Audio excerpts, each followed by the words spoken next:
This is the Human Action Podcast with your hosts, Jeff Deist and Dr. Bob Murphy.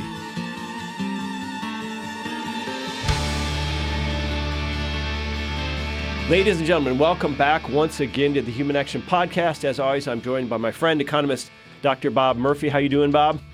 I'm doing good, Jeff. Well, today I thought we would talk about woke corporations generally, but more specifically about Disney. Obviously, Disney's been in the news this week. There have been some leaks about some of its internal employee video meetings. They've also come out in opposition, they meaning leadership and apparently most of the employees, we can't know, to the bill which Ron DeSantis recently signed in Florida dealing with what grade school or elementary teachers say to kids about sex and sexuality. So this is all kind of bound up together. So Disney appears, by all outside appearances anyway, to be a super woke corporation. That's kind of a right-wingy appellation. So I thought rather than just using woke as one of Orwell's meaningless words, where that's just something generally bad to people on the right, that I would attempt to define it a little bit just for purposes of this show anyway. Some people may recall I gave a speech on PC maybe 5-6 years ago now, where I defined it as the conscious, designed manipulation of speech and language in order to change people's thoughts and attitudes and actions, right? That this was a designed manipulation of speech. So I think woke, it's not really definable, but we can put some parameters around it. It's broader than PC for one, because PC is really about language. Woke is broader than that. It's a whole worldview. It's basically accepting a rigid or dogmatic sense of left progressive cultural precepts and viewing the world and everything through that, not just politics, but business, personal relationships, family, church, etc. This idea that, America is deeply, irredeemably racist, sexist, homophobic, capitalism is exploitative, however you want to view it. I think that's sort of a broad term for woke. And so when you think of it that way, is Disney really woke? Is it serving an agenda other than its shareholders, or in today's terrible parlance, its stakeholders? I don't know. So let's start with that and give us your thoughts, Bob. Okay, sure. Yeah, you actually raised a bunch of interesting issues there. So one is, you're saying the Disney employees and so yeah, you're right. I wonder, certainly a Disney employee who actually was very much in favor of, I think it's HB 1557, it certainly wasn't titled the Don't Say Gay bill. The Sandus bill, yeah. They would keep their head down, obviously, right? And so it's hard to know, whereas the ones who are outraged by it, have a walkout and so forth, and, don't feel any shyness in letting the world know what their opinion is about that legislation. So again, it is tricky to know, like I said, because there's that asymmetry there. Where you'd be shunned by your coworkers at the very least, if not getting hauled before HR if you said something on Facebook how you were in support of it as a Disney employee. As far as woke, I just want to say this because I remember originally the term woke was like, I remember I saw a meme and it was like a cartoon, and the girl, the renter, the wife, says to the guy, "Hey, can you see if the baby's awake?" And so then in the bottom frame, the guy's poking his head into the dark bedroom, and the baby's in the crib, and the baby's like standing up, and he says 9/11 was an inside job. And then the guy yells over his shoulder to the girl. He said, "Yeah, the baby's woke." Yeah. And so it was, so in other words, and why is it they call it woke? I guess the idea is that, you're awake to what's really going on. So it's sort of like the way we use the term red pill. Yeah. And or some do. Maybe you're sick of that terminology too, but that's what it used to mean, and then it's sort of more. And I don't know if anybody unironically calls themselves woke in a good way now, right, or if it's totally been just taken over by critics. So, but yes, to answer your question, I think the idea is it's not merely a policing of language, but it's more that you were raised to believe we live in a society where everybody's equal before the law, and that that Thomas Jefferson was a great man who believed in liberty. But here, let me tell you the truth. America was fundamentally based on slavery and the exploitation of women and Native Americans. And so you're being woke because now you're awakened to the reality. So again, I think it is a little bit ironic when some people who would call themselves red-pilled would make fun of that because they're both thinking the same.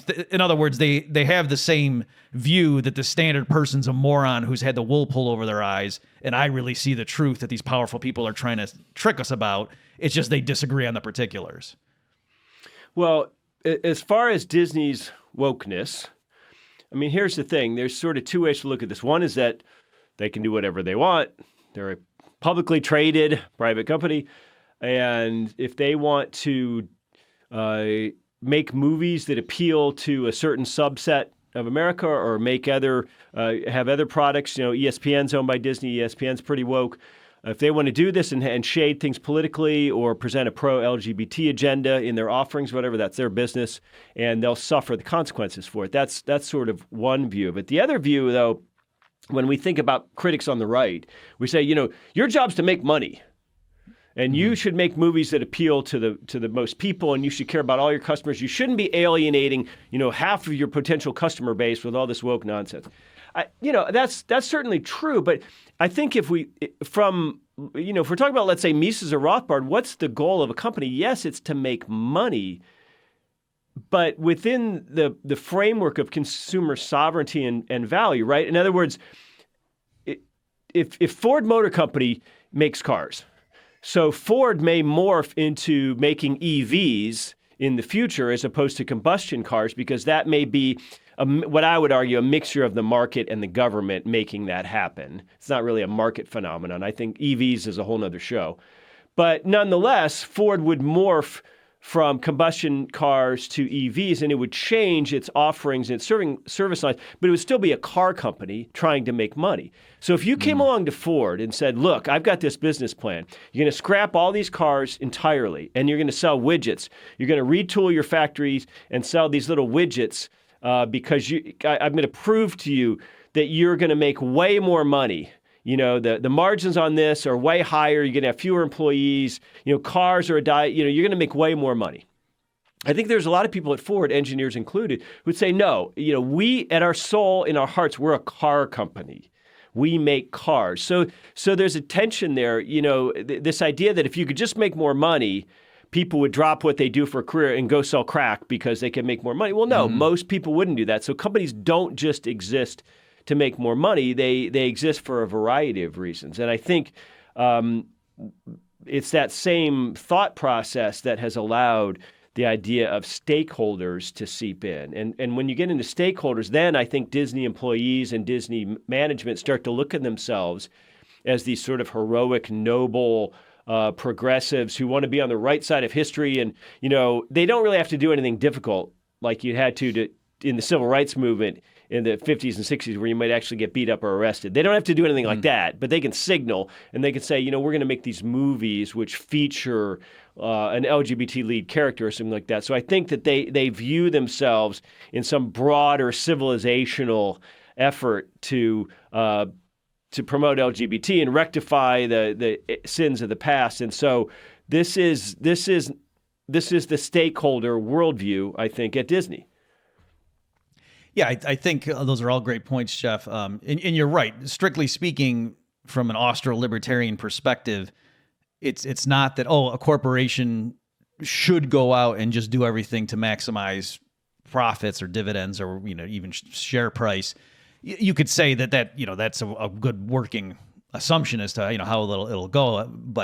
And I think really like Mises' point about economic calculation and profit and loss accounting is just that gives you a guide. So you're certainly allowed to, as a business, if you're a magazine seller, you can refrain from carrying pornographic magazines, or you can refrain from carrying some particular magazine that's, it's got a political perspective that you just, find intolerable. You're allowed to do that. Or Chick-fil-A, they probably would make more profit if they were open on Sunday, right? So it's not that person, that Chick-fil-A's management is not following the dictates of what the consumers want in terms of Austrian theory. It's just saying that is there. And that's why Rothbard, as you know, Jeff, he didn't actually like the term consumer sovereignty. He preferred individual self-sovereignty because, again, he thought the way consumer sovereignty was sometimes used, it made it look like the producers have no say whatsoever, right, and everything has to be what the consumer's ordering you to do. And obviously you do have some discretion. Just an example I would use is just say who could go work at a hedge fund and drive 3 hours into the city and be stuck in traffic and make $400,000 a year, or go work at the local library and make $40,000 a year and just have a nice peaceful. There's nothing in economics or libertarianism that says, oh, you have to go and do the job that maximizes your hourly pay. That there's nothing. Right. But you need to know what the numbers are to rationally make the decision in terms of economic calculation. So the numbers are important and they guide people, but it's not that they dictate their behavior.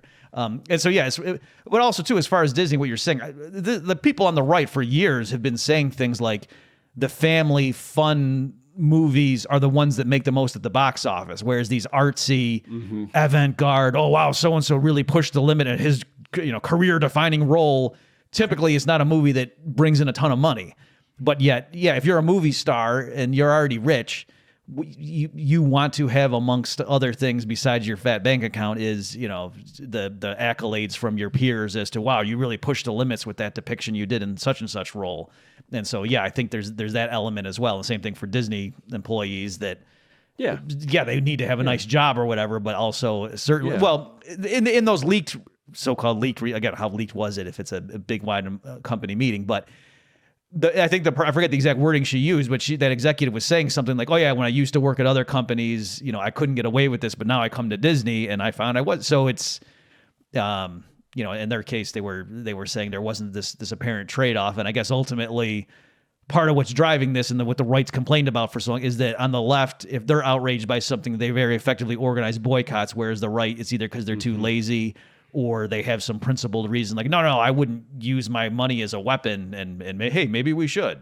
Yeah, well, so let's talk a little bit more about Disney. Boycotting Disney, by the way, would require boycotting, just to name a few, Lucasfilms, Marvel, Pixar Studios, ESPN, ABC, 20th Century Studios, Touchstone Pictures, Hulu, A&E, the History Channel, and the Lifetime Channel. Now, let me tell you this.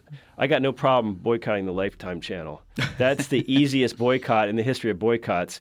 But, this is a gigantic company that owns a lot. And so when you think about corporate power, consolidation, et cetera, you say, well, why aren't shareholders mad at Disney management for going woke? Because there's a whole bunch of red states out there full of people in Nebraska who want to watch Cinderella. They don't want Mark Ruffalo as Cinderella. They want a petite girl as Cinderella or Tinkerbell or anything else Disney. So, okay, well, yeah, you can buy Disney stock. Sorry, as I ruffle through here, you can buy it for about $140 a share right now. Woke hasn't hurt Disney in shareholder price. Going back to the early 90s, it traded well below $50. And it's basically gone up the whole time since the company went public, all the way through the 2010s. Now, in early 2020, when we had the big, COVID outbreak and presumably people stopped going to theaters and some other things, there was a pretty severe dip for a few months in 2020. So it had a few quarterly year-over-year profit slowdowns.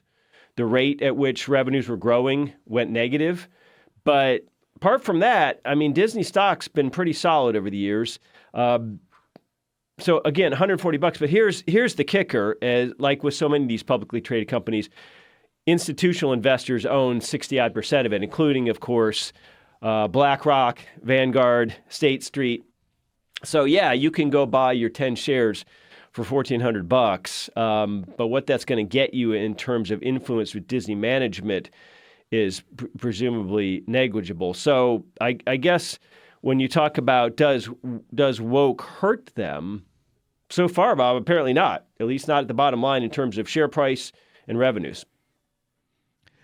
Right. And it's, presumably it's a kind of thing where they do have such inertia, such market power, if you want to use that phrase, that they can get away with angering their fans up to a point, and then, unfortunately, from their point of view, they'll probably, if they push it too much, then it's a rapid, fall off, and then they suffer it would be hard to rebuild trust. So, but you're right, it would have to take a lot for people to, really go out of their way to, like you say too, also to do the research. It's one thing to say, oh, I don't want to be watching a movie where, I see the Walt Disney castle at the beginning like that. But if there's all these other things too that are actually Disney, and so does that count? Is that part of my boycott too? And it's it is tricky for people, and it's time consuming. And so yeah, I think they're like say their calculation is most people aren't going to do that. Yeah, this will blow over. Well, and it may be subtle too. I mean, those of us who spend time on Twitter may be seeing this very differently than just the average American parent who's got a 4-year-old and isn't really paying attention to any of this, and they may notice virtually no change in their Disney offerings, right? I mean, that it's very subtle, and so I don't think we can count on that. Paul Swick, who's a professor of economics, also a senior fellow with the Mises Institute, he gave a talk here just a week or so ago at our research conference in part on this topic of woke corporations. And one thing he pointed out, which I thought was interesting, is that not all the incentives, which we imagine, are pecuniary. We think executives want to reach certain revenue targets, profitability targets, and trigger a bonus. So instead of making, $20 million, they'll make $30, $40 million. For a lot of the top executives in this country, the bonuses are where the real pay is, and the baseline pay is not very much. It's only a fraction. So, but Paul Swick says, no, there are lots of other sort of psychic or societal benefits to being woke. Larry Fink at BlackRock talks about this as well. I mean, you get invited to the Oscars, for example. You fly around and go to places like Davos as a Disney honcho, and you talk about how you're trying to make your films more sustainably or to have more diversity, equity, and inclusion in your films, to have more LGBT representation, right? I mean, that gets you certain perks. So when we think about, again, this broader picture that somehow we're on the right side of history, it wasn't that long ago. I mean, the Sony Corporation has fallen mightily. They used to be an absolute kingpin, and they were a Disney, absolutely. And much like Disney has intertwined itself with Florida politics and Anaheim politics and Burbank politics over the years and gotten a lot of concessions, Sony was very much welded with the Japanese government. So back in the day when Sony was riding high, I mean, they were making 100-year plans. And when we think of corporate America, we think, all they care about is the next quarterly bottom line. So, there's a tension here. I guess from a societal perspective, we kind of want executives to be thinking long term, especially when a company gets to be as big and has as much momentum as a Disney. But the flip side is that shareholders don't have 100 years to get paid and sell their stock. So there's when companies get this big, you start to wonder where the focus is. Right. And it's interesting, too, just to give the obligatory explanation of how government intervention makes this stuff worse is so yes, it is true that there can be entrenched interest and it's hard for the average shareholder to do something. There's talk of like, management has taken over and they're bloated. It's just all the cronies, the CEO and his buddies, and the average shareholder has nothing. But in a genuine free market, the mechanism for dealing with that would be a so-called hostile takeover, where somebody just realizes this. It doesn't have to be about wokeism. It could just be in general. If the company's being run poorly, then some outside person could come in and realize that, if we just cleaned house, got rid of the current management, and replaced them with people who knew what they were doing, then the share price would jump up. And so the so-called hostile takeover artist comes in, offers the existing shareholders more than they have right now. And then that's how they get a controlling interest. But of course, there's all sorts of regulations designed to hamper the ability of someone to do that. And just, the whole culture, just the very term hostile takeover, it's all voluntary. What it means is that the existing management doesn't like it. It's not that they're taking the shares from the owners at gunpoint. They're giving them a price and they voluntarily sell. So anyway, that's just an example that this stuff, one might jump to the conclusion like, see, capitalism doesn't work out the way you guys, teach in your theories. But again, with a lot of this stuff, the inertia is there. And also too, just things. So I agree with Paul that yes, there's the cultural thing and they want to be invited to these parties. And it's just like, it's better to be Warren Buffett than Charles Koch in terms of just how you're accepted by people. You know what I mean? Yeah. And, it's not fun to have a bunch of people hating you every day. Other things equal, you'd rather that not be the case. Sure. And so, but beyond that too, just the government has so many levers, like with the SEC and the FTC and whatever, there's all sorts of things, these large corporations, if they want to do something, somebody in Washington can thwart their plans if they're just not playing ball on something else. So there is this general thing where you kind of want to stay in the good graces of the people in Washington, even if there's not literally a law saying you have to have more inclusiveness in your product set. Well, again, it would probably take maybe a year of red numbers at Disney to really shake things up, right? I mean, that would require a lot of consumers choosing not to avail themselves of an awful lot of media and entertainment outlets, like I mentioned, ESPN and Hulu and all these other companies. So you wonder about that. You also wonder whether Disney is going to potentially turn DeSantis into a populist hero in this fight, right? I mean, they have always been the king of Florida politics between their money and their political pull. And of course, at one point, there was probably a threat, well, if Disney didn't come here or didn't expand here or left here. I don't think that's really a threat anymore. I mean, Disney World around Orlando is so vast. The studios, the parks, the related things, I don't think, they could ever really leave. So I guess that's the threat here, is that Disney overshoots a little bit and finds out that DeSantis and average Floridians have a little bit more power than they imagine. So that's interesting. And when you bring up individuals who don't have much influence as a shareholder at Disney, well, it's all individuals at the end of the day. What's Vanguard? Vanguard's just a gigantic set of mutual funds and money market accounts full of little old ladies and average people's 401ks and, people who make well under $100,000 a year. I mean, Vanguard is just, at the end of the day, a bunch of individuals. You could say the same about BlackRock. It's just that those resources have been pooled or concentrated under the management or direction of a relatively small amount of people. So the idea that these are faceless corporations owned by faceless institutional investors. Yeah, I mean, I understand that argument, but it's also incorrect in a certain sense. So I guess I don't see this changing unless Disney really suffers losses. I mean, this strikes me, especially with people home more under COVID, with all the entertainment sources, with all these channels, all these media outlets, this insatiable desire for content and movies 24/7. I think people who want to hurt Disney financially with a boycott or whatever. I've heard that the Daily Wire is considering creating an alternative media company to take on Disney. That's a pretty tough hill to climb.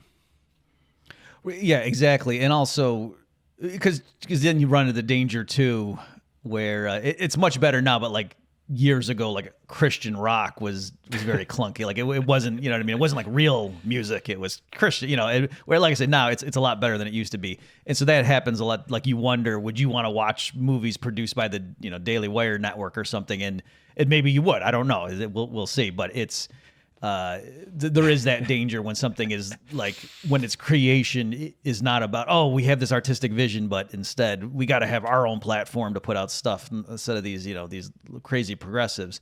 And the other thing too, like it was, for example, with Netflix, my wife and I were boycotting them for a while because of that. I forget the name of it. With the one with the underage girls that came out, and we were just like, this is the last straw. But even that was tricky because there were shows we wanted to watch, and so then we'd be at somebody else's house, and they had Netflix. And I'm like, well, we're not giving Netflix more money on the margin if we watch it over here. So you were right? you were free riding. Yeah, exactly. So you run into issues like, so it is hard to manage a boycott when people do like the other products. Again, it's the same thing too, like with people not liking what the Russian government is doing, and then trying to say, well, what's the correct response? And it gets tricky, and difficult to enforce. So what does this say about the socialist or communist critique of capitalism, that it consolidates power inevitably under oligarchs who end up transferring all this power and wealth to themselves? Well, yeah, just to elaborate or extend what I said a few minutes ago, I do think Austro-libertarian types can't be naive, and they shouldn't just say, hey, private companies can do what they want, and be ignorant of the fact that in the real world right now, there's a lot of problems with that sort of, simplistic argument, glib argument. But it is true, just as a baseline, like in a genuine free market where everything's voluntary. Yeah, certain people would have much more influence on the culture than others. Like that's obviously going to be the case, just like certain people would contribute more to physics than others would.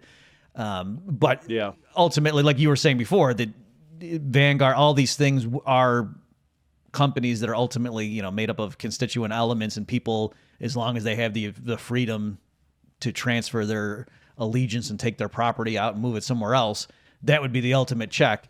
But like I say, right now, there really are some institutional things in place that hamper that process. So it's, you don't want to fall into the trap of just like how anytime we would point to a communist society and say, look at how awful that was. And then the communists would say that wasn't real communism. Again, I don't want to do the opposite and just say anytime somebody points out a problem with the U.S. and say, well, we don't have a true free market here. So I do understand that. But I guess I'll put it this way, that, and I have been surprised too. Like, I don't know if you were surprised, but like during COVID, and I couldn't believe how long certain products were unavailable. Like the disinfectant wipes, like the Clorox, those were gone for like 18 months. And I would have thought the market would have ramped that up and fixed that. And so it's more, I just have less faith in humanity and organizations, period, than I used to. But the government is even worse than I thought 20 years ago too. So it's not that hey, maybe collectivism is better than we used to think. It's just things don't work as well as maybe an economist thinks in his theories. Well, I wonder what Disney, which is mostly a content company, I wonder what Disney would be without IP, right? I mean, that's certainly a vast subsidy of sorts for the company. But I want to touch a little bit farther on stakeholder capitalism. There's some great articles on Mises.org. If you're interested, by Frank Shostak and other people, check it out. Just Google stakeholder capitalism on our site. But I saw a video the other day, with Larry Fink from BlackRock talking about this. Companies are just going to have to be forced to change. And of course, rich guys like him who control the capital that flows into those companies, especially publicly traded ones, are going to force them to change through wrangling seats on their board and demanding it in exchange for investment capital. I mean, Larry Fink can do that. Let's be fair. And he was talking about diversity and equity and inclusion and being more woke, I guess, in your general business practices. And basically, he was espousing stakeholder theory. I mean, a couple of problems with that is, first of all, he's a gazillionaire. So it's easy to have this stakeholder nonsense when you have 6 giant houses in the Hamptons and Hollywood or Beverly Hills or wherever you do. I mean, that strikes me as tone deaf. But also,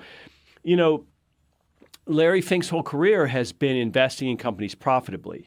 And that means those underlying companies made money. That means they controlled their expenses and had revenue sufficient to accumulate capital. And that capital accumulation is the whole basis of a society that's getting wealthier and more productive. And that capital accumulation is the whole basis of having material wealth trickle down to average people. Right now, average people can fly on an airplane. Average people can own, luxury items that once used to be luxury items. So when you get into the stakeholder capitalism mindset, basically you're saying that, profits are, if not evil and bad, at least secondary to our larger goals. So, you're really offering up an egalitarian message. And we all know where that goes. That goes to less capital accumulation and fewer new Larry Finks in the world. And he may be A-okay with that, right? If Larry Fink or the aforementioned Warren Buffett lost 90% of their wealth tomorrow, they would still be absolute centimillionaire financial elites, even with 10%. But if the average guy or gal whose net worth is $20,000, $30,000, $40,000 loses 90% of their wealth in the new inflationary woke hyperculture, then they're dead. So, this idea that we're going to turn away from the goose that lays the golden egg, which is profits and capital accumulation, and we're done with that, and we're going to turn our attention to these broader societal things, either he doesn't really mean it, or, and he's cynical, or he's crazy. I mean, those are the two explanations when someone whose entire gigantic net worth has been accumulated by understanding, which companies were going to make money. For him to say this now at an advanced age, that's where pitchforks come from, right? I hope these Larry Finks think about that side of the stakeholders as well, people with pitchforks. Yeah, you raise a bunch of good points there. And that's the thing, too. I've been doing on my own podcast a series on Klaus Schwab, the World Economic Forum founder, because his whole thing for decades has been this, we need to switch from shareholder to stakeholder capitalism. And as we were chatting about before the show, Jeff, and you were saying how they have very particular stakeholders in mind. It's not that, what about the Christian conservatives? Let's make sure that their needs are addressed, and these social issues like that. That's never going to be, the stakeholders who are going to influence the decision. And it's, I guess, another possibility too, though, when you're mentioning like, why would it be that the people that got to the top now want to change the rules? I mean, you do see that pattern, like with the Vanderbilt and such, like the so-called robber barons back in the day. They would make their fortune in a pretty free market, right. And then were very famously, for all these progressive interventions. But there, you could cynically explain that, maybe they do just feel guilty and they want to, do something. It could be that, or it could be more cynically that once you get to the top, then by hampering competition, you kind of ensure that your grandkids are still going to be on top too. And, by having high income taxes and things like that, it prevents like the medium-sized businesses from displacing, the current industry incumbents by putting all these regulations up. Just like a lot of large corporations supported, like after the Tyco scandals and stuff, like all the accounting overhaul and things that a large corporation can handle a bunch of extra fixed costs better than a mid-sized corporation. So even though, Ayn Rand famously saying that the big corporations were the most persecuted minority in America, big business, it's actually the other way around, that, big business in many cases behind the scenes is okay with this legislation because they basically write it. Yeah. And so, they might say, it'd be better to not have it at all. But given that this legislation is going to exist, we want to craft it, and then we actually do better because it's, we can bear this burden better than our smaller competitors. Far be it from us to not allow cynicism on the Human Action Podcast when it comes to the Larry Finks and the BlackRocks of the world. We got to wrap it up, folks. If you happen to be in the Orlando area or within driving distance or flying distance even of the Orlando area, Bob and I are going to be appearing there in just a couple weeks. Go to Mises.org/events to find out about that. It's on a Saturday in May. I'm sorry I don't have the date at the top of my mind, but nonetheless, Bob and I will be there. We'll be talking about his new book, Understanding Money Mechanics, which is an absolutely masterclass in money. It is, soup to nuts about the history of money, how money arises. It's got a lot of Menger, it's got a lot of Mises, it's got a lot of Baumberwerk. It's got the history of the gold standard. It's got the history of central banking. It goes through how we determine interest rates, how bank flows work with respect to government treasuries and central banks. It even goes into Bitcoin and crypto, and it has some chapters on this sort of new monetary policy we find ourselves in since the crash of 07-08. So everybody who attends is going to get a copy of the book, and so we hope to see all of you in Orlando in a couple weeks. So that said, Bob, great to talk to you again. Have a great weekend, everybody.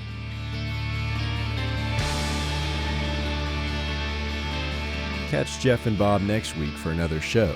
But in the meantime, you can find a world of content like this at Mises.org.